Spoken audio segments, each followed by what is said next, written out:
ঈদ মোবারক। ঈদের অনেক অনেক শুভেচ্ছা জানিয়ে আমি দেবাশিস বিশ্বাস শুরু করছি ভিশন অ্যান্ড্রয়েড টিভি নিবেদিত জাগো তারকা ঈদ স্পেশাল এই আয়োজনে। আমার সাথে অবশ্যই যেহেতু ঈদ, বিশেষ অতিথি তো থাকবেনই। আজ আমার সাথে যিনি আছেন তাকে যদি আমি এভাবে পরিচয় করিয়ে দিই যে কখনো তর্কে, কখনো বিতর্কে, কখনো গানে, কখনো অভিমানে, কখনো ডিগবাজিতে, কিন্তু কখনোই ঠকবাজিতে নয়, এমন একজন মানুষ, আমাদের সবার প্রিয় প্রাণের মানুষ, খানোকা খান জায়েদ খান। ঈদ মোবারক দাদা। ঈদ মোবারক।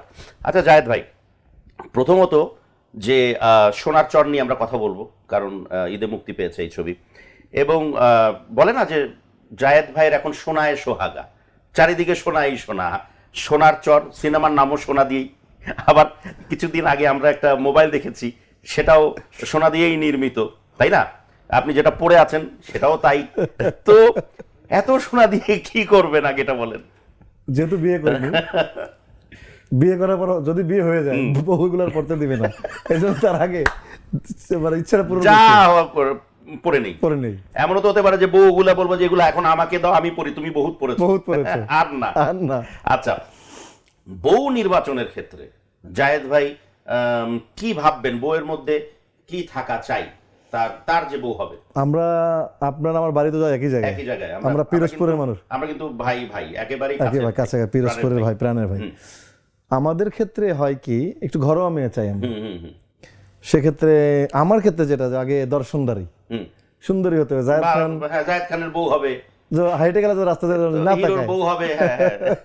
তারপর হচ্ছে ট্রান্সপারেন্সিটা চাই, আচ্ছা, স্বচ্ছতা। স্বচ্ছতা, হ্যাঁ। আর হচ্ছে কি বলবো, স্বচ্ছতা এবং ধরেন অনেস্টি। হ্যাঁ, খুব ইম্পর্টেন্ট, দ্যাটস ইট। খুব ইম্পর্টেন্ট। আমার কাছে ইম্পর্টেন্ট না যে টাকা, আমার কাছে ইম্পর্টেন্ট না সে পজিশন কি, নাথিং এলস। কিন্তু আমি যেটা জানতে চাই সেটা হচ্ছে যে এই যে হাজারো মেয়ের উন্মাদনা আপনার প্রতি, ভালোবাসার বহিঃপ্রকাশ, ইদানিং আজকাল ডিগবাজিও দিচ্ছে অনেকে মেয়েরা, দেখলাম। তো যদি এটা খুব কষ্টসাধ্য বিষয়, আমি তো একবার ট্রাই করেছি, এখন জায়েদ ভাই ডিগবাজি দেওয়া দেখি না, কয়েকজনকে দিয়ে দেওয়াই মানে দেওয়ানোরও প্রক্রিয়ায় ছিলাম, কিন্তু আসলে দেখলাম আসলে জিনিসটা খুব কষ্টসাধ্য বিষয়। তো ডিগবাজি যে জিনিসটা, এটাও যে মানুষ আপন করে নিতে পারে, এবং এটাও যে একটা সিগনেচার স্টেপ হতে পারে বা সিগনেচার মুভ, আমি স্টেপ বলবো না, এটাকে মুভ বলবো, সিগনেচার মুভ। তো আমি যেমন দুবাইয়ে আমরা একসাথে শো করেছি, আমার মনে আছে, আমি একটু অন দ্য স্ক্রিন একদম সরাসরি বলতে চাই, তখন আমি অন স্টেজ, জায়েদ ভাই তখনও আসেননি বলতে এসছেন, স্টেজে ওঠেননি, এবং এমনও আছে যে হাজারো দর্শকের মাঝে 80% দর্শক এসছে জায়েদ ভাইয়ের জন্য, এবং জায়েদ ভাইকে তারা দেখবেন, জায়েদ ভাইয়ের কথা শুনবেন, জায়েদ ভাইয়ের সাথে গল্প করবেন, জায়েদ ভাই ডিগবাজি দেখবেন, এবং একটা পর্যায়ে রব উঠে গেছিল, ডিগবাজি, আপনার মনে আছে কিনা? ঠিক কিনা? আপনি তারপর তো ডেকে উঠালেন, আমি তো উঠালাম, বললাম যে থামবে না এই দর্শক। তো এই যে একটা সময় যেটা ছিল জায়েদ ভাই, টু বি ভেরি অনেস্ট, এবং দৃশ্যপট পরিবর্তন হয়ে গেল 3-4 বছরের ভেতরেই, এবং একটা ছোটখাটো একটা এলিগেশন বলবো না, বাট একটা মিথ্যে কথাই হাওয়ায় ভেসে বেড়াতো যে জায়েদ খান হচ্ছে একমাত্র হিরো বাংলাদেশের যার কোনো ভক্ত নাই। আপনার মনে আছে? তো সেটার একটা বিরাট জবাব কিন্তু জায়েদ ভাই কর্মের মাধ্যমে, ইটস আ স্ল্যাপ রীতিমতো। যারা এটা বলেছেন তাদের চপেটাঘাত বলবো না, বাট একটা স্ল্যাপ তো বটে। তো এখন জায়েদ খানের ভক্তকুল এত, এবং দেশের গণ্ডি পেরিয়ে বাঙালিদের মধ্যেও দেশের বাইরে যারা আছেন তাদের সাথেও জায়েদ খানের একটা একাত্মতা হয়ে গেছে। তো জায়েদ ভাই, এই যে বিষয়টি, এটা কি কোনো প্ল্যান করে করা নাকি না? জায়েদ ভাইয়ের এটা কি কোনো প্ল্যান ছিল যে একটা শুধু প্রসারী প্ল্যান, যে আমি মানুষকে আমার ইয়েটা দেখাবো, ক্যাপাবিলিটিটা দেখাবো কিছু? এটা বোধহয় আল্লাহ তাআলার তরফ থেকে হয়ে গেছে। আপনি ভগবান বলেন, আমি আল্লাহ যাই বলি, উনি আসলে রিজিক বলেন বা সম্মান বলেন, উনি নির্ধারণ করে রাখেন। আমি কোনো কিছু উদ্দেশ্য করে বলি না। একটা মানুষ দেখবেন সিনেমা বানাচ্ছে, অনেক চিন্তা করে, ফাটায় ফেলবে, সেই ছবিটা দর্শকপ্রিয়তা পায় না। আবার কোনো সিনেমা দেখবেন যে হয়ে চলতে পারে, সেটা হিট করে যায়। তো আল্লাহ তাআলা কখনকার রিজিকে বা কপালে কি লেখে কেউ বলতে পারে না। আমি যা করেছি সময়ের সাথে আমার মনে যেটা ইচ্ছে করে করেছি, আচ্ছা যেটা করলাম। কিন্তু এটা যে আমি যখন আমেরিকাতে গিয়েছি, তখন আমার কাছে ভার্জিনিয়াতে মনে হয়েছে মিউজিক মিস করে গেছে, ডিগবাজি মারছি, ওটা আলোচনায় আনেনি। পরে গুলশানে একটা সুন্দরী প্রতিযোগিতায় ডিগবাজি মারলাম, ওইটা ব্লাস্ট। যেখানে যাই এখন ভালো লাগে। ওই দিন আপনি যে ডিগবাজিটা দিলেন, ওটা তো আপনি তো মানে এমন না যে প্ল্যান করে দেওয়া না, হঠাৎ মনে হচ্ছে যে কিছু একটা নতুন কিছু আমার একটা সাথে যে কোয়ার্টিস্ট ওখানকার নেয়া তারা তো মিউজিক বুঝতেছে না, তো মিউজিক গুলো কেটে যাচ্ছিল বারবার, ওইটাকে কভার করার জন্য এটা করেছিল। এবং ওইটাই পরে মানুষ ওটাকে এত যেভাবে গ্র্যাব করেছে যে এখন সুদূর অস্ট্রেলিয়া গিয়েও আপনাকে এই কাজটা করতে হবে, তাই না? দুবাইতে গিয়ে আপনার সাথে দুবাইতে করতে হলো, তার দুবাইয়ের পরপরই রিসেন্ট গেলাম মালয়েশিয়া, হ্যাঁ। সেখানে করতে হলো। আচ্ছা। এরপর ধরেন অস্ট্রেলিয়া ট্যুর আছে, এই যে খুব কাছাকাছি সিডনিতে, মেলবোর্নে, সেম কাজটা করতে হবে হয়তো। তারপরে কানাডাতে আছে, এই সেম কাজই করতে হবে আমি জানি। মানে উন্মাদ পাবলিক যখন এত পারফর্ম আপনি কি এটা এনজয় করেন? আমি এনজয় করি। দেবাশিস দা, আপনি একসময় অনুষ্ঠান করতেন পথের পাঁচালী, যেভাবে কমেডি দিয়ে মানুষের মনে ঢুকে গেছে, মানুষ একটা বিনোদন শ্রমিকের কাজ হচ্ছে বিনোদন দেওয়া। আপনাকে দেখে মানুষ বিনোদিত হয়, যে কমেডিয়ান ওকেও মানুষ একটা অনেক জনপ্রিয়তার শীর্ষে নিয়ে যায়। দিলদার এত জনপ্রিয়তা কেন হলো? এক্স্যাক্টলি। কিন্তু আমি একটু মাঝখানে, সরি আমি ইন্টারাপ্ট করছি, সেটা হচ্ছে যে কখনো কখনো কি আপনি বুঝতে পারেন যে এই লোকটি এই চ্যানেলটি নিয়ে, এই চ্যানেল তো বড় চ্যানেল, অনেক সময় থাকে না কিছু আজকাল তো মাশরুমের মতো, মানে ব্যাঙের ছাতার মতো অনেক চ্যানেল গজিয়েছে, তারা আপনাকে ব্যাড ইউটিলাইজ বা মিস ইউটিলাইজ করছে। হ্যাঁ, ধরেন আমি তো কোনো সেদে কোথাও ইন্টারভিউ দিতে যাই না, যখন আমি কোনো ওপেনিং এ যাই, আমার কোনো একটা ইভেন্ট হয়, তখন তো সমস্ত শ্রেণীর মানুষ আসে, ক্যামেরা, টিভি চ্যানেলও আসে, ওই ব্যাঙের ছাতাও আসে। তো আসার পরে তারা তাদের ভিউ বাড়ানোর জন্য ওটাকে বিভিন্নভাবে এই থাম্বনেল, এই হেডলাইন দিয়ে এটাকে ব্যাপক আকার ধারণ করে। তো যেটা সময় অনেক সময় মানুষ কনফিউজ হয়ে যায়, জায়েদ খান কি এটা করছে আসলে, বা জায়েদ খান কি এই ওই, মানে এইটা, মানে ধরেন মানুষকে, আমরা যারা, আমরা তো ইউটিউবার বা কোনো মানে কি বলে কোনো ব্যাঙের ছাতার কোনো অনুষ্ঠান থেকে উঠে আসা না, আমাদের আমাদের রক্তে চলচ্চিত্র, আমাদের কষ্ট আছে, আমাদের শ্রম আছে অবশ্যই। তো যার কারণে আমাদেরকে নিয়ে মানুষ যতই মনে করুক যে আমরা ভাইরাল হয়ে বেঁচে থাকতে চাই, এটা মানুষ করতেছে। এই জনপ্রিয়তা বা ভাইরাল যে শব্দই বলুক, আপনি কিন্তু পপুলারিটি অনেক হচ্ছেন। পথের পাঁচালী একটা কমেডিমূলক অনুষ্ঠান ছিল, আপনি অনেক কিছু তুলে ধরতেন, কিন্তু আপনি যদি দেবাশিস বিশ্বাসকে মানুষকে তুলে ধরা হয়, পথের পাঁচালী কিন্তু দেবাশিস বিশ্বাস জীবনের টার্নিং পয়েন্ট। আমরা এনজয় করেছি ওটা। তো সেভাবে জায়েদ খানকে আপনি যেভাবেই বলেন, ডিগবাজি মারতেছে জায়েদ খান ঘড়ির দাম বলতেছে, সাংবাদিক জিজ্ঞেস করতে বলতেছে বলে আমি কিন্তু দাম বলতেছি। এখন আপনি আমার বলেন জায়েদ ভাই আপনি এটা কত দাম, আমি নর্মাল ভাবে বলতেছি, সেটা নিয়ে এক শ্রেণী মজা নিচ্ছে। কেউ বলতেছে জীবনের কোনোদিন পরে না, এই জন্য এগুলো করে। এগুলো যত মত তত পথ। ট্রু। একটা জিনিস বলতে চাই, সেটা হচ্ছে যে এই যে আপনার প্রতি মানুষের বিপুল ভালোবাসা এখন যেটা ক্রিয়েট হয়েছে, পাশাপাশি ট্রোলিং এর কথা যেটা বললেন, একটা মানুষকে যখন 100 জনের মধ্যে 60 বা 70 জন ভালোবাসছে, 20 বা 30 জন আছে ইচ্ছাকৃত করে হোক অথবা সত্যি তার মন থেকে হোক ট্রোল করছে, আপনাকে নিয়ে কিছু কিছু মহলে হাসাহাসি করছে। তো ওই জায়গাতে একটা স্ট্রং পার্সোনালিটি যদি না থাকে একটা মানুষের, অনেকের কিন্তু, আমি নিজের চোখে দেখা, অনেকে কিন্তু ভেঙে পড়ে। আমি আমার কথাই যদি বলি, একজন মানুষ যদি একটু খারাপ কথা বলে, আমার অনেক কষ্ট হয়। সেই জায়গাটাকে আপনি হ্যান্ডেল করেন কি করে? আমার মানসিক শক্তিটা প্রচুর। আমাকে নিয়ে যে পরিমাণ মানসিকভাবে ভেঙে ফেলার চেষ্টা করা হয়েছে, অন্য কেউ হারিয়ে যেত। আমি আল্লাহর উপর ধৈর্য ধরে আল্লাহকে বিশ্বাস করে, বাবা মার দোয়া ছিল, আমি এটাকে উতরে উঠেছি, এখন উতরাচ্ছি। আমি এগুলো গায়ে মাখি না, আমি বলি যে তোমরা যা করো করো, আমি আমার লক্ষ্যে পৌঁছাতে চাই। আমি জানি আমি হঠাৎ এক্স্যাক্টলি আপনার ভেতরে আপনার দেবাশিস বিশ্বাস কি সেটা যদি আপনি অনুভব করতে পারেন, কারো কথা আপনার গায়ে লাগবে না। ট্রু। আমি কিছু মিথ্যা এলিগেশন আপনার নামে এসেছিল যখন আমরা নির্বাচনের অ্যাঙ্গেলে যদি চিন্তা করি। এবার আপনি একটু সত্যি করে বলুন তো, যেই কারণে মেইনলি ব্যাপারটা আপনার বিরুদ্ধে যে অভিযোগ এসছে যে আপনি কারুর ব্যাগে কোনো টাকা বা পয়সা গুজে দিচ্ছিলেন, আমরা কিন্তু ফুটেজে আসলে ওরকম কিছুই পাইনি। তো আসলে ওইটুকু অংশে কি হয়েছিল? যখন দেখছে তারা যে ভোট ওনাদের যা হচ্ছে না, আমি সব শিল্পীদেরকে গেটের কাছে দাঁড়িয়ে দাঁড়িয়ে ভোট চাচ্ছিলাম, তখন একটা শ্রেণী গিয়ে বললো জায়েদ খান ভোট দিচ্ছে, আমি সাথে সাথে কিন্তু চাদর খুলে দিয়েছি, কোথাও কিছু নাই। তাহলে আজ পর্যন্ত কিন্তু একটি লোক কি বের হলো না যে না হ্যাঁ জায়েদ খান আমাকে দিয়েছিল? আর মুনমুনের কথা বলা হচ্ছে, মুনমুন কি 2000 টাকার বিক্রি আছে? এটা যে কোনো একটা অসচ্ছল শিল্পীকে হলে মানানো যেত। এটা মুনমুন, এটা নায়িকা, কত জনপ্রিয়, তাকে আপনি নিশ্চয় 2000 টাকা আপনি আসলে এটা তো কিছুই না। তার আগে আমাকে মার্ডার কেসের আসামি বানানোর চেষ্টা করা হয়েছিল, শিমু হত্যা, বলেছিল জায়েদ খানকে আগে দেখেছি, তার আগের দিন এফডিসির বাইরে ঝগড়া করছে, উনি মার্ডার করেছে। দেখেন আপনি বিষয়টা কতটা, সামান্য নির্বাচন কোথায় নিয়ে যেতে পারে মানুষকে। কিন্তু এই এলিগেশনটাও তো হয়েছিল, যদিও আমি এটার একেবারেই অপোজ করেছিলাম, আমার কাছেও মনে হচ্ছে যে যদি একটা স্থান নির্ধারিত হয় যে এইখানে ইলেকশন হবে, সেখানে তখন কিন্তু যদি শিল্পী সমিতির ইলেকশন হয়, সেটা যদি এফবিসিতেও হয়, আমি মনে করি যে শিল্পীর বাইরে বা ভোটারদের বাইরে সেখানে আসলে কারোর প্রবেশাধিকার উচিত না, অ্যাটলিস্ট ফর দ্যাট ডে। কিন্তু একটা ক্ষোভ বিরাট আকার ধারণ করেছিল, এবং ওটাও আমার কাছে মনে হচ্ছিল যে একটা প্রপাগান্ডা যে জায়েদ খান কাউকে ঢুকতে দেয়নি। আপনার এত ক্ষমতা, আমি সেটাই বলেছি, আমি এত ক্ষমতা। তার আগে দুইটা প্যানেলই ডিসির সাথে বসেছে, তখন সোহান ভাই দায়িত্ব নিয়ে বলেছে, তখন করোনার সময়, তখন এমডি বলছিল না আমি করোনাকালীন সময় নির্বাচনের অনুমতি দিব না, তখন বলেছে শুধু শিল্পীরা ঢুকবে, কেউ আসবে না, আমি দায়িত্ব নিলাম, হবে না। উনি সেই দায়িত্ব নিয়ে আসলো, এবং যখন ইলিয়াস কাঞ্চন সহ ওই গ্রুপটা, আমাদের গ্রুপটা, আমি মিশা ভাই সহ তেজগাঁও ডিসির সাথে বসলাম, তখন ডিসির কাছে আমরা স্পষ্ট বলে দিলাম যে না ভাই, যারা ভোট দেবে ওদিন শুক্রবার দিন। শুধু আপনার উপর পড়লো কেন? এটা একটা গ্রুপ আমার মাথায় তুলে দিয়েছে, দিয়ে মানুষ পুরো এক পর্যায়ে বিশ্বাস করেছিলাম না পুরো একটা আপনি একটা ভালো কথা বলেন, আমার এত ক্ষমতা, ওটাই তো বললাম একটু আগে, এত মানুষ গেল, এত মানুষ যোগাযোগ করলো, কারো কথাই শুনলো না, শুধু জায়েদ খান বলছে ঢুকতে দেবে না, এটা হলো। আরেকজন তথাকথিত মানে তৎকালীন বিখ্যাত একজন নায়কও ছিলেন, যিনি বলেছিলেন আপনি উপর মহল থেকে অনেক প্রেসার দিয়েছেন, পুলিশি হুমকি ধামকি এরকমও কিছু ব্যাপার হয়েছিল।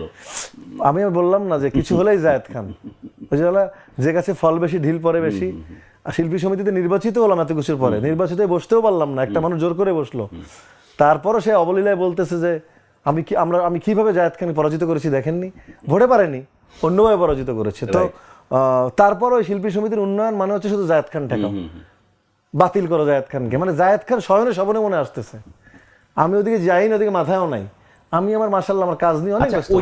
ওইটা আবার আপনার কি মনে হয় বা কখনো মনে এসছে যে this is one of the turning point of your life, মানে যে জায়েদ ভাইকে সারা বাংলাদেশ যে জায়েদ খানকে ওই মুহূর্ত থেকেই একটা পজিটিভলি যে একটা মানুষ যে লড়াই করছে, তারা তো আমাকে উপকার করেছে অনেকখানি, তারা আমাকে খারাপ করতে গিয়ে থ্যাংক ইউ বলে দিয়েন, থ্যাংক ইউ ফুল দিতে হবে একটা, তারা আমাকে দিয়েন একটা, তারা আমাকে পিছনে টানতে গিয়ে অনেক এমন জোরে রবার ছেড়ে দেয় না, আমি বেশি সামনে পাঠিয়ে দিয়েছে।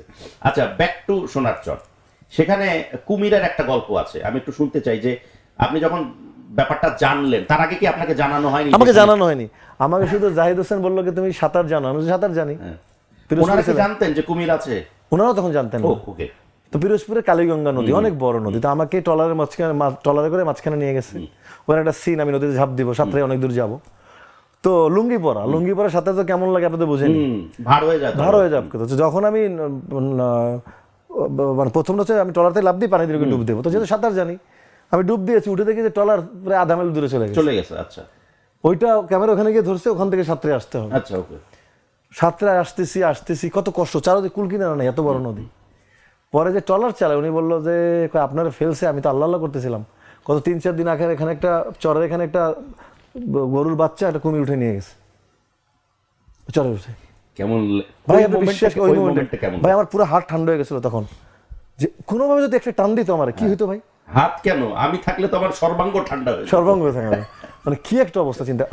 আরো কষ্টের সিন দেবজিদা, তখন কনকনে শীত, এই সত্য প্রবাহটা, তখন সূর্য ওঠার সিন লাগবে, নিয়ে আমাকে ছেলেটা কাদার মধ্যে পড়ে আছে, সেই চরের কাদাগুলো কি ঠান্ডা হয়, তার মধ্যে পাতলা গেঞ্জি আর লুঙ্গি পরে 3 দিনে কি শর্ট মানে ফেলে রাখছে।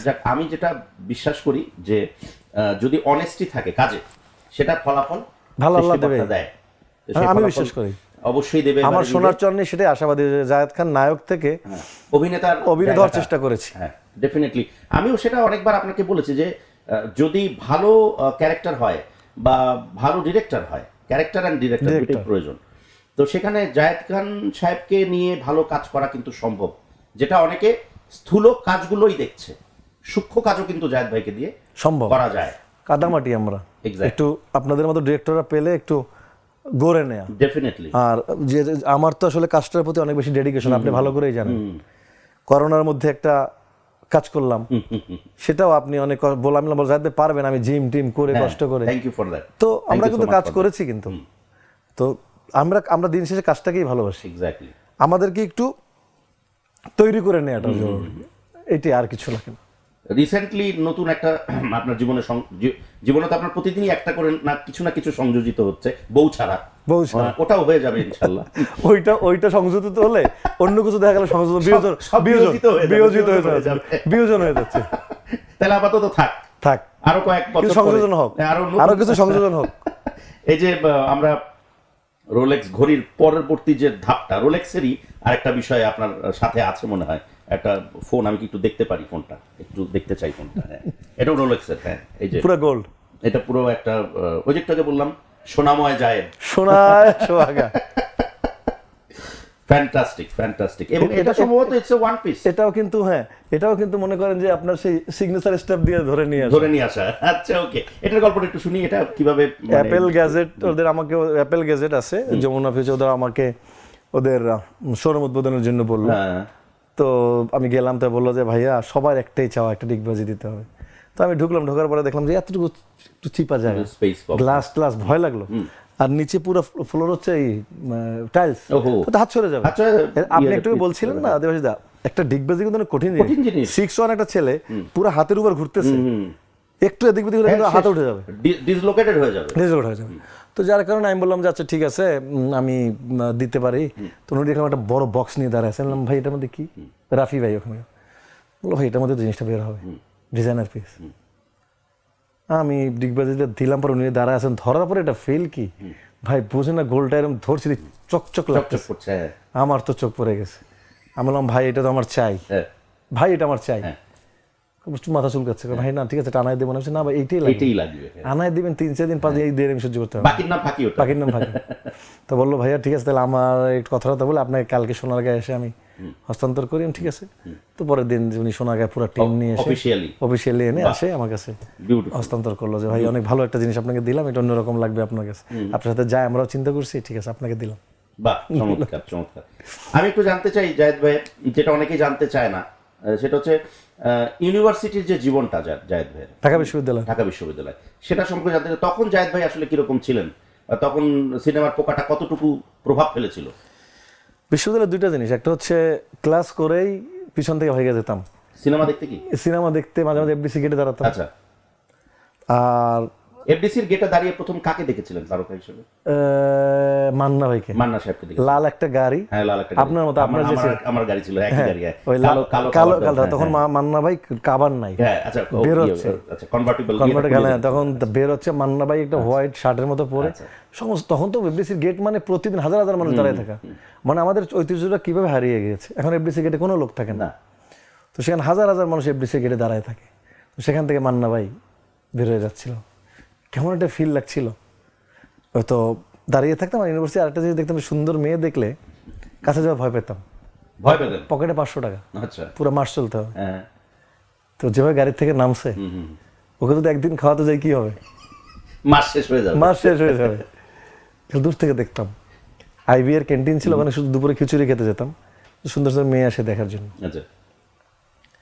আমার এক বন্ধু ছিল সুজাত, ওই দোস্ত সুজাত আর আমি দুজনে ঘুরতাম ক্লাস শেষ করার পরে। তো একদিন একটা মেয়েকে দেখলাম, খুব পছন্দ হয়েছে। বাসে যে বাসে যায় সেই বাসে উঠলাম। আমাদের তো ইউনিভার্সিটি বাস ছিল, যে উনি আর এক লাইনে সেটা বাসে উঠছি। কিছু দূর এক বন্ধুকে জানিস ওর বাপের ইনকাম কত, আর আমি তো তখন মফস্বল থেকে আসছি, বিশাল দুর্বল ছেলে। তো আমি ওই এলাকাতেই গেলাম না। তো এই জিনিসগুলো খুব আনন্দও পেয়েছি, কষ্টও লেগেছে। আর মাঠের মধ্যে বসে থাকতে গিয়ে বসতে পারতেছি না, বসতে পারলে ভালো লাগতো, দূর থেকে তাকিয়ে দেখা। আর সিনেমার পোকা, সবাই বিসিএস এর ফর্ম কিনছে, আর আমি এফডিসির নতুন মুখের কাগজ কাটছি, ওই ফর্ম কিনছি। তারপর একটা বন্ধু ছিল জিয়া, ওকে নিয়ে বিভিন্ন জায়গায় প্ল্যাটফর্মে গিয়ে ছবি জমা দিতাম, এইখানে ওইখানে। তারপর হচ্ছে যে এফডিসি গেটে গিয়ে দাঁড়ায় থাকা, দারোয়ান মোসাল আপনি নিশ্চয়ই পেয়েছেন। তো একদিন গরমের মধ্যে সবাই গাড়ির মধ্যে পড়তে গেছে, তা আমি বলছি ভাই আমি ঢুকবো, 100 টাকা লাগবে। আমি বলছি 20 টাকা। তো 100 টাকা দিব, তখন আমার কাছে বিশাল ব্যাপার। তো গণপিটানি শুরু করলো, ওর একটা বাড়ি এসে পায়ের উপরে পড়লো। আপনি বাড়িও খেয়েছেন? বাড়িও খেয়েছি। কি ব্যথা রে ভাই, বাসায় এসে ধাপ, ও তো বুঝে নাই, লেগে গেছে। আর লম্বা মানুষ, আমি দৌড় দিতে দেরি করছি, পায়ে লেগে গেছে। বাসায় যাওয়ার পরে দৌলতেছি এরকম করে। সেই জায়েদ খান যিনি কিনা ওই এফডিসির দারোয়ানের লাঠির বাড়ি খেয়েছেন, সেই জায়েদ খান সাহেবই এখন এফডিসিতে ঢুকতে গেলে দারোয়ান থেকে শুরু করে সবাই তাকে সেলুট করে, ভালোবাসে। সালাম দেয়, ভালোবাসে, জিজ্ঞেস করে কেমন আছেন ভাই। এই ট্রান্সফরমেশনটা কেমন লাগে? এটা আসলে ওনার দিকে তাকাই থেকে আর বলি যে আল্লাহ তাআলার রহমত।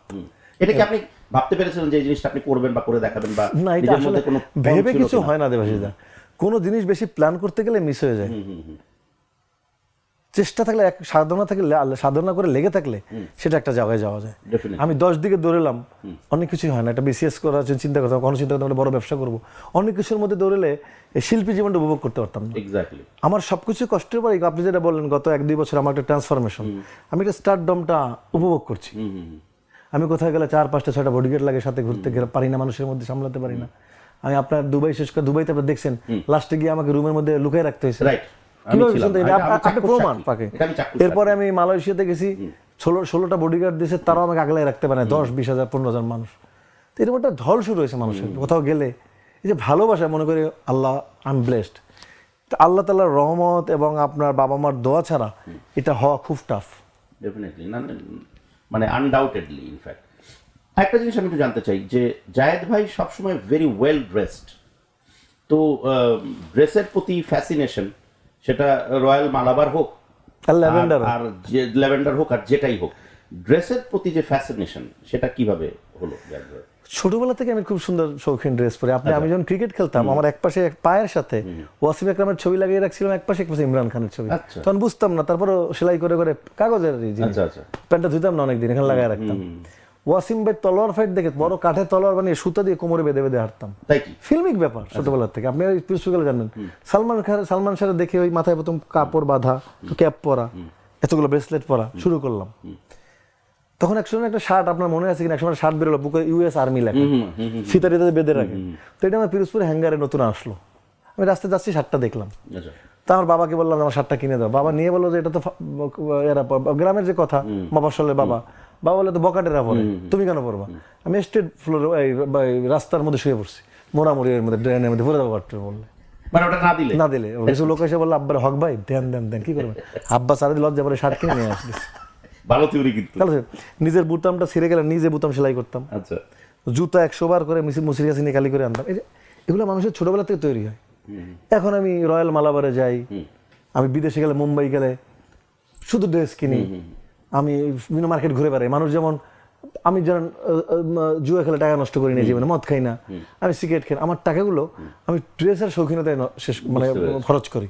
একটা ভালো ঘড়ি দেখলে, একটা ভালো সানগ্লাস দেখলে, একটু চাকচিকে, একটু পাথর, একটু স্টোন, এগুলো আমাকে টানে। দেখেন স্টোনের জিনিস, এটা যদি ল্যাভেন্ডারের, তো এই জিনিসগুলো আমাকে খুব টানে। এবং আমি ওয়েল ড্রেস, একটু আমি মানে বাসার থেকে বেরোয়ার সময় একটু সুন্দর প্যান্ট, জুতা, সুন্দর করে ব্লেজার টেজার পরে বের হবে, একটু পারফিউম দিয়ে, পাশ থেকে হেঁটে গেলে ঘ্রাণ পায়। এগুলো আমার ছোটবেলা থেকে কাজ করে। আচ্ছা, সেই মানে ছোটবেলা থেকে কাজ, তখন তো আর এত সম্ভব ছিল না, সেই এই বেলায় এসে সেই জিনিসটা করতে পেরে পূরণ করছেন। তো এই যে জায়েদ খান সাহেব মানুষকে অ্যাট্রাক্ট করার জন্য গান করে, মাঝে মাঝে ডিগবাজি দেয়, শো অফ করে, এই যে কথাগুলো যে বলা হয় আপনার বিরুদ্ধে, এগুলোকে আপনি কি করে দেখেন? আমি সবগুলোকে মেনে নিই। মেনে নেন? হ্যাঁ। আচ্ছা, ওকে। বললাম যা বলতে থাক।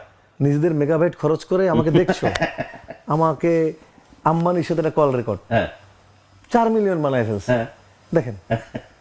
হ্যালো জায়েদ ভাই, ইভেন জায়েদ খানের বিয়ে নাটকের নাম, এটা রামাদার কক্সবাজার শুটিং করলাম, রামাদা হোটেলে। সেখানে সে রীতিমতো লিখে ফেললো যে জায়েদ খান মধুচন্দ্রিমায় গেলেন, এবং রীতিমতো সবাই বিশ্বাস করলো যে আমি বিয়ে করে ফেলছি। এবং জায়েদ খানের বিয়ে নাটক শুরু হয়ে গেছে আমার নামে, মানুষ বালিশের কভারে দিচ্ছে, ডিগবাজি মারতেছে মেয়েরা, কোথায় নাই। তো জায়েদ খান যেভাবেই হোক ইজ আ সেলেবল পারসন, তাকে সেল করা যায়। ফারুকি ভাইয়ের প্রমোশনে হেলিকপ্টারে উঠে গেছি না, 2টা ডিগবাজি মেরে। তো পুরো চরকির মানুষ জেনে গেছে যে সামথিং লাইক অ্যান অটোবায়োগ্রাফি আসতেছে, জায়েদ খান জানাই দিছে। তো এরকম ভালো ভালো কাজেও তো ইউজ হয়েছি। তা আমি সুন্দর সুন্দর কোনো কথা বলবো না, আসবো যাবো। ওয়াসিম ভাই তো 350 সুপারহিট দিয়েছে, মনে কয়জন রেখেছে? আপনি জিজ্ঞেস করেন তোকে বলতে পারবে কিনা যে ওনার জন্মদিন কবে আর মৃত্যু দিবস কবে? এই দক্ষিণ এশিয়ার মধ্যে আপনি জানবেন, যেহেতু আপনি ফিল্ম পরিবারের, ওয়াসিমের মতো ছবি খুব কম লোক সুপারহিট দিছে। সত্যি কথা। যিনি নায়ক পর্দায় আসলে মানুষ পয়সা মারত, হি ইজ দ্য নাম or superstar in Bangladesh, Wasim সাহেব, রাইট, এক্স্যাক্টলি। মনে রাখে নাই, মনে রাখেনি। এত ভদ্র, এত তার তো কোনো কিছু নাই, কিন্তু কারণ হচ্ছে সে নিজেকে আড়াল করে রাখতো, পাবলিক ফাংশনে কম যেত, যোগাযোগটা সবার সাথে করতো না, সে আসতো এফডিসি চুপ করে বাসায় চলে যেত। তো যার কারণে এই যুগে, বিশেষ করে এই বিশ্বায়নের যুগে, সামাজিক যোগাযোগ মাধ্যমের যুগে আপনার আলোচনায় থাকতে হবে, এছাড়া আপনি হারিয়ে যাবেন। ট্রু।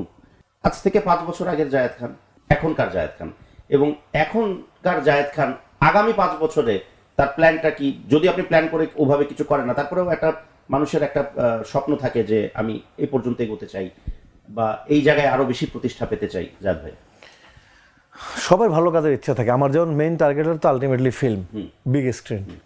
আর বিগ স্ক্রিনের এখন কি অবস্থা আপনি ভালোই জানেন, কয়জনে কয়টা ছবি করতেছে, স্ক্রিনের সংখ্যা কমে কত নিচে নামছে আপনি ভালো করেই জানেন। এখন আপনি স্ক্রিনে ছবি সুপারহিট দিয়ে মানুষের হাতে হাতে পৌঁছাবেন, এ চিন্তা করা অনেক কঠিন। এখন সামাজিক যোগাযোগ মাধ্যমের যুগে মানুষ আপনাকে এটার মাধ্যমে খুব বেশি চেনে। আপনি একটা টিভিতে অনুষ্ঠান করবেন, জানা চিনে, আপনি একটা স্ট্যাটাস দিলে তার চেয়ে মানুষ বেশি জেনে ফেলে। আমি যদি ভুল না করি, আমি কয়েকটা ভালো সিনেমা করতে চাই, এটা আমার ইচ্ছে মন থেকে। চলবে কি চলবে না সেটা পরে সব করতে চাই। আর মানুষ যেভাবে মনে রাখতেছে সেভাবে মানুষ মনের কথা রেখে দিক, অ্যাটলিস্ট মানুষ মনে রাখো জায়েদ খান একজন আছে। আপনি দেখেছেন অস্ট্রেলিয়াতে নিয়ে যাচ্ছে, কানাডাতে নিয়ে যাচ্ছে, আমেরিকাতে আপনার সাথে কাজ করছি, তো এগুলো তো মানুষ প্রবাসীরা দেখতে চাচ্ছে। সিনেমা আল্লাহর মধ্যে হারায় যায় নাই, সিনেমা ঈদে সোনার চড়া গেল, এরপরে শফিক হাসানের বাহাদুরি আছে, লিপস্টিক একটা সিনেমা আছে, টাইগার নামে একটা সিনেমা শুরু করব, আপনার সাথে আমার কথাবার্তা চলছে কাজের। তো সবকিছু মিলে আপনি যেটা বললেন, জায়েদ খানকে তো আল্লাহ বাঁচিয়ে রাখছে। আমার সাথে মতো যদি আমি আজকে পুরোপুরি বেকার থাকতাম, এমনও তো হতে পারতো কোনো কাজ নাই, কেউ ডাকে না, বসে আছি, এমন হতে পারতো না? পারতো। তো সেখান থেকে তো আমি মনে করি আমি ব্লেসড, আল্লাহ যেভাবে রেখেছে ভালো রেখেছে। আর ভবিষ্যৎ মানুষ কেউ বলতে পারে না, আমি অনুষ্ঠান করে বেরোতে পারবো কিনা এটা আপনি জানেন, এটা আহমেদ রুবেলকে দিয়ে প্রমাণ হয়ে গেছে। তো মানুষ যে কোনো সময় যে কোনো জায়গায় চলে যেতে পারে। আমি আমার মন থেকে আমার কাজটাকে করে যেতে চাই, আল্লাহর উপর প্রচণ্ড বিশ্বাস। আর আমি মনে করি যেটা করব মন দিয়ে করব, প্ল্যান করে, এটা করলে যদি এটার আউটপুট ভালো হয়, আল্লাহ এটার ভালো কোনো আউটপুট দিবেন, সেই চিন্তার চেষ্টা আমি এগিয়ে চলি সব। বাহ, ফ্যান্টাস্টিক।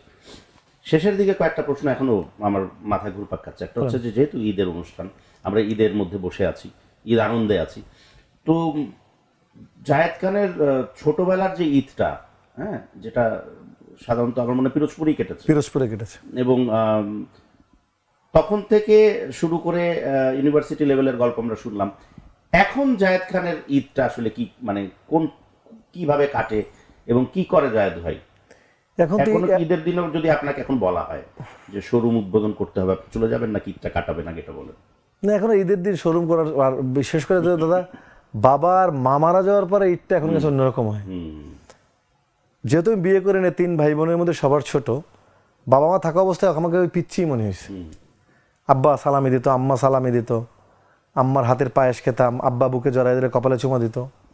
তো সেখানে আমি আপনাদের বাড়িতে গেছি, আপনি আমার বাড়িতে গিয়েছেন, আশীর্বাদ ভালোবাসা সব পেয়ে সৌভাগ্য আপনার হয়েছে যাওয়ার। তো সেখান থেকে আব্বা আম্মা মারা যাওয়ার পর এখন খুব একা একা লাগে। এলাহি ব্যাপার হতো আপনার বাসায় গেলে, তো জানেনই তো, আমি নিজেই বলছি যে এলাহি ব্যাপার, খাওয়া দাওয়া, মানে কি বলবো। সেখান থেকে এখন ঢাকায় ঈদ করি, ঈদের দিন হয়তো পরের দিন চলে যাই বাবা মার কবরের কাছে। এবার যেহেতু ঈদ ছবি রিলিজ হয়েছে, জন্য একটু ছবি নিয়ে একটু ব্যস্ততা, তারপর বাবা মার কবরের কাছে যাই। এখন ঈদটা ধরেন ওই নতুন ড্রেস, কোথাও যাওয়া, এগুলো এখন মানুষ মন থেকে অনেকটা দূরে চলে গেছে। যেমন লাস্ট কোরবানির ঈদটা আমি আমেরিকাতে কাটছি, আমি ঢালিউড অ্যাওয়ার্ডে গেলাম, ওখানে আমেরিকাতেই কোরবানি গিয়েছি। তো এই ঈদ এখন আর সেইভাবে কিছু ভেরি করে না, যাচ্ছে ঈদ আসতেছে, ঈদের একটা যা উত্তেজনা, ওটা মফস্বলে ভালো লাগে, আর ছোটবেলায় ভালো ছিল। আচ্ছা, এই যে জায়েদ ভাই যে সিনেমার প্রতি পাগল বা মানে পাগলপান ছিল যেটা জায়েদ ভাইয়ের, এখনো যেটা আছে, ভবিষ্যতেও থাকবে, তো নায়ক নায়িকার জায়গা থেকে যদি আমি একটু জিজ্ঞেস করি জায়েদ ভাইকে, একান্তই ভাবেই, যে এই নায়িকাকে দেখলে তার মনে হতো যে হ্যাঁ, নায়িকা হলে এরকম হওয়া উচিত এবং তিনিই আমার স্বপ্নকন্যা। যদি প্রথম থেকে আসি, আপনার দেখা সিনেমা ধারাপাতে যদি আসি, তাহলে ববিতা আপাকে ভালো লাগতো। আচ্ছা, তারপরে ধরেন অঞ্জু ঘোষকে আমার ভালো লাগতো, নরম গরম দেখে আমার অঞ্জু ঘোষকে ভালো লাগে, ভেজা রাতে। তারপরে ধরেন, তারপরে যদি যাই আমি, আচ্ছা, এখনকার সময়ের যারা নায়িকা রয়েছেন, এখন কিন্তু সবাই সুন্দর সুন্দরী মেয়েরা আসে না, যেমন তাকে ডিপ্লোম্যাটিক অ্যানসার আমি চাই না। আমি ডিপ্লোমা পরিমণিকে ভালো লাগে, আমার আমার প্রথম নায়িকা। আচ্ছা, ধরেন আমার প্রথম নায়িকা না, মানে ওর প্রথম নায়ক আমি। প্রথম নায়ক আপনি, হ্যাঁ। 3টে ছবি করছি, আপাতমস্তক একজন নায়িকা মনে হয়, সুন্দরী, ভালোই লাগে পরীকে। মাহিয়া মাহি, ভালো, পরিমণি, মাহিয়া মাহি আছে, মিম, নুসরাত ফারিয়া, তো অনেক আছে, ওরা সবাই ভালো কাজ করছে নতুন অবস্থায়। আর যদি নায়কের জায়গা থেকে বলি, তাহলে আপনার প্রিয় নায়ককে বা আমার প্রিয় নায়ক অন অ্যান্ড অনলি আমি বললাম যে সোহেল রানা, বলতে ড্যাশিং হিরো, তার একদম বলার সময় নিলাম না। তারপরে রুবেল ভাই আমাকে খুব টানতো, মার্শাল আর্ট, মানে মারক শাহ, বীর পুরুষ বলে দিলাম তো আপনাকে। এবং ভণ্ড ছবিতে তার ড্যান্সিং কুমফু, ড্যান্সিং কুমফু, এগুলো আমাকে প্রচন্ড। আন্ডারওয়াটার কুমফু, তার দেখার মধ্যে চুল কাটতাম, তাকে দেখে ফ্লোরের তেল ফেলে 2 পা ফাঁকা করার চেষ্টা করতাম, আচ্ছা, হাতে হাত কাটা গ্লাভস পরতাম। আচ্ছা, রুবেল সাহেবকে দেখে, রুবেল সাহেবকে দেখে, রুবেল সাহেব এটা জানে। আচ্ছা, খুব তার যে 2 পা ফাঁকা করে যে কি লাস্টের ছবিতে, মানে লাস্ট দৃশ্যে, এটা দেখার জন্য হলে বসে থাকতাম। জায়েদ খান হলেন, যখন রুবেল সাহেবের সাথে তার প্রথম মোলাকাত হলো, বা যখন আপনি গল্পটা বললেন, ওই সময়ের অনুভূতিটা একটু শুনি। থাকা ছিলাম অনেকক্ষণ, যে রুবেল ভাই যার ছবি আমি বাসায় লাগাইছি, একমাত্র না, আমি কারো ছবি লাগাতাম না। রুবেল ভাই এই রকম স্টাইল, এরকম একটা ছবি ছিল মার্শাল স্টাইলে, এই ছবিটা আমি পুরো বাসায় লাগিয়েছিলাম। রুবেল ভাই মানে মার্শাল ছবিটা, তো সেই মানুষটা যখন এখন আপন ভাইয়ের মতো হয়ে গেছে, আপনি বলে যে আমার একমাত্র ভাই জায়েদ আমার সাথে নির্বাচন করছে, আমার সাথে আমার বাবা বাসায় গেছে, তো এই লোকটা, এটা আমি আসে অন্যরকম ফিল। রুবেল ভাইকে আমার কাছে অন্যরকম একটা মানে একটা ফিল কাজ করে যে আমার একটা পছন্দের নায়ক, পছন্দের মানুষ আমার সাথে। আমরা সবাই জানি যে বহির্বিশ্বের অ্যাঙ্গেল থেকে যদি চিন্তা করি, তাহলে আমি বলবো বাংলাদেশে সালমান খানের সবচেয়ে বড় ভক্তের একজন আপনি। তো তার সাথে তার অভিনয় স্টাইল বলি, হাঁটা চলা বলি, সেগুলোকে আপনি হয়তো ভালোবাসেন। আমি বলবো না যে ওনাকে ফলো করেন, হয়তো বেশিটাই ভালোবাসেন। এবং ওনার হাতের ব্রেসলেটও কখনো কখনো আপনি ধারণ করেছেন, বিইং হিউম্যানের অ্যাঙ্গেল থেকে। কোথা থেকে, কলকাতা থেকে আপনি ঘুরে ঘুরে গেঞ্জি নিয়ে আসছেন দাদা, একটু নিয়ে আসেন এইটা, কোথায় কোথায় ঘুরতেছেন দাদা, আমি কিছু ভুলি নাই কিন্তু। Thank you sir, thank you so much. তো আমি যেটা বলতে চাচ্ছি বস, যে এই ইভেন ওনার সাথে আরেকটা মিলও আছে, উনিও বিয়ে করছেন না, আপনিও করছেন না। হ্যাঁ, উনিও হয়তো করবেন না, আপনিও কখনো করবেন কিনা আমার যথেষ্ট সন্দেহ আছে। যাই হোক, মেয়েদের জন্য ভালো যে মেয়েরা আরো অনেক সময় পাচ্ছে আরেকটু জায়েদ খানকে ভালো করে ভালোবাসতে। তো আমি যেটা বলতে চাই যে যদি কখনো আপনার সাথে সালমান খান সাহেবের সাথে মোলাকাত হয়, প্রথম কাজটা আপনি কি করবেন? মনে করেন এই যে 1 to 1 আমরা বসে আছি, না কথা বলার চেষ্টা করব, মানে বোঝার চেষ্টা করব। মানে আমি নিশ্চয়ই তাকে পছন্দ করি, আমার তার স্টাইল, তার চলাফেরা আমার কাছে ভালো লাগে, তো অস্বীকার করার উপায় নাই। যেমন সালমান খান বলে যে সে আপাতমস্তক সে ধর্মেন্দ্রকে ফলো করে, সে ধর্মেন্দ্র হিউজ ফ্যান। পৃথিবীতে কেউ না কেউ কাউকে ফলো করে আগে, তা আমি তাকে ফলো করি, তার স্টাইল, তার যে স্টারডম, লোকজন নিয়ে চলাফেরা আমার কাছে ভালো লাগে।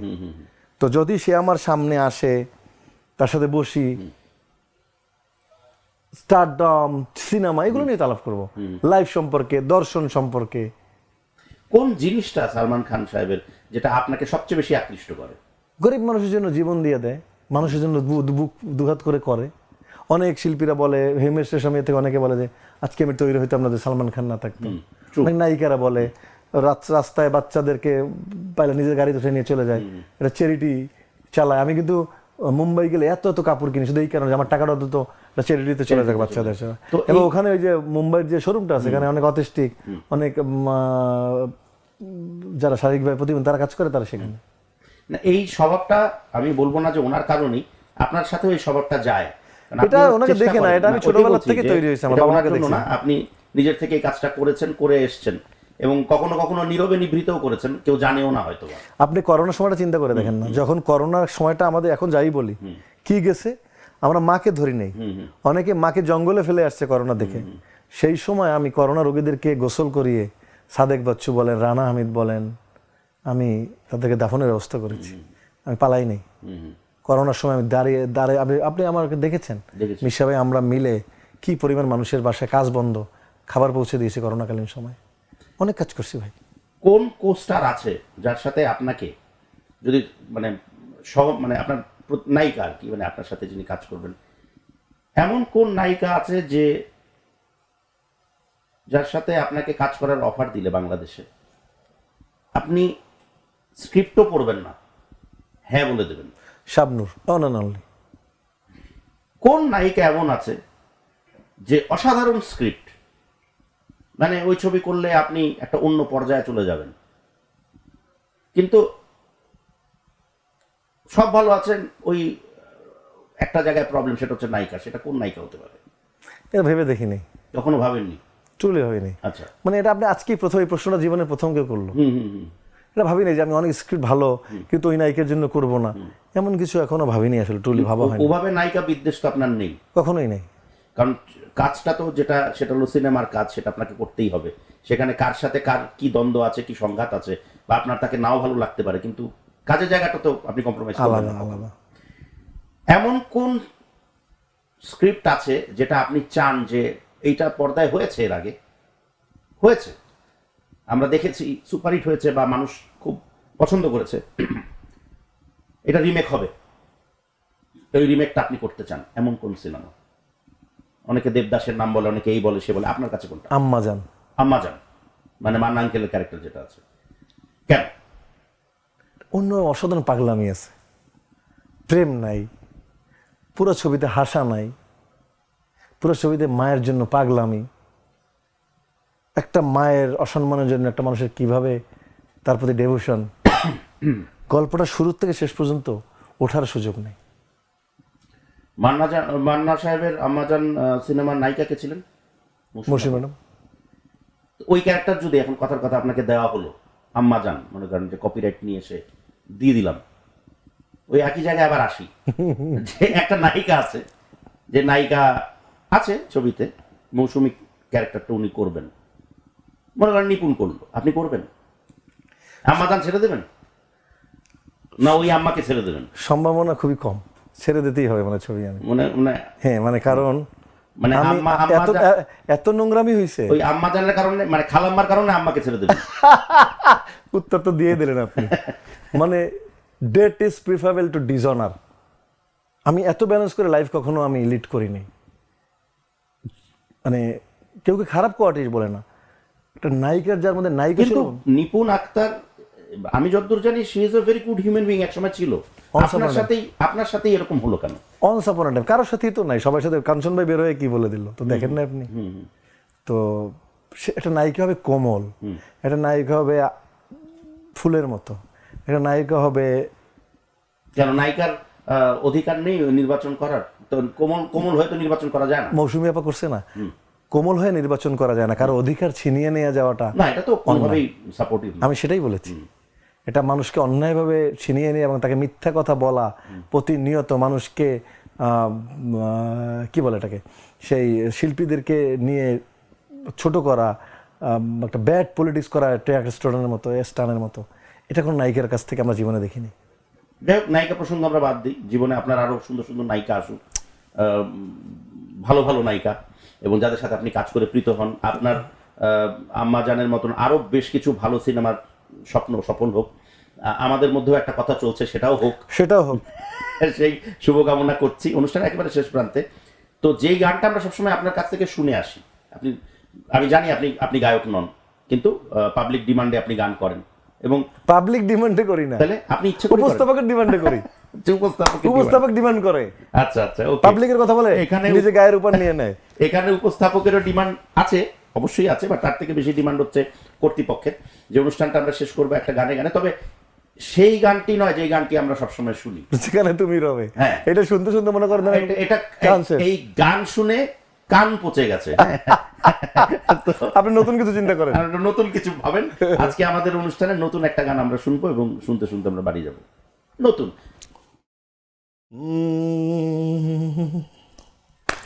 ও গো মোর প্রিয়া জেনে রাখো তুমি, ও গো মোর প্রিয়া জেনে রাখো তুমি, তুমি ছাড়া এই প্রাণ রাখবো না আমি, তুমি শুধু তুমি এই অন্তরে, তুমি শুধু তুমি এই অন্তরে।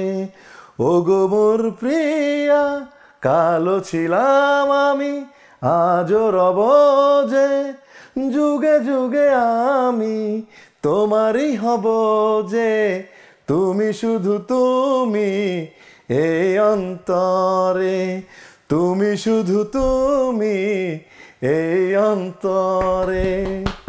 আমরা চাই জায়েদ ভাই বাংলাদেশের প্রতিটা ভালো মানুষের অন্তরে বসবাস করুক, কারণ তিনি একজন ভালো মানুষ, ভালো মনের মানুষ, ভালো অন্তরের মানুষ। এই কথাটাই আপনার কাছে সবসময় যে অনুষ্ঠানে যাই শুনতে ভালো লাগে, যে আমি যাকে বলি ভালো মানুষ, ভালো Exactly. অন্তরের মানুষ, ভালোবাসার মানুষ, Exactly. এটা আমাকে খুব আবেগ তাড়িত করে, আমাকে খুব অনুপ্রাণিত করে। Thank you so much, thank you so much for coming. খুব ভালো লাগলো একটা আড্ডা দিয়ে, আপনার সাথে সবসময় ভালো লাগে। আজকে আবারও নতুন করে আমি চেয়েছিলাম আমি আমার যে ভাই, সেই ভাইটাকে তুলে আনতে, যাকে আমি চিনি। অনেক বেশি ব্লেসড আমি। Thank you. প্রিয় দর্শক, এই ছিল আমাদের আজকের ঈদ স্পেশাল জাগো তারকা, যেটি নিবেদিত করছে ভিশন অ্যান্ড্রয়েড টিভি। সেই অনুষ্ঠান থেকে আমি দেবাশিস বিশ্বাস বিদায় নিচ্ছি। আগামী অনুষ্ঠান দেখার আমন্ত্রণ জানিয়ে সবাই ভালো থাকুন, সুস্থ থাকুন, জাগো তারকার সাথে থাকুন।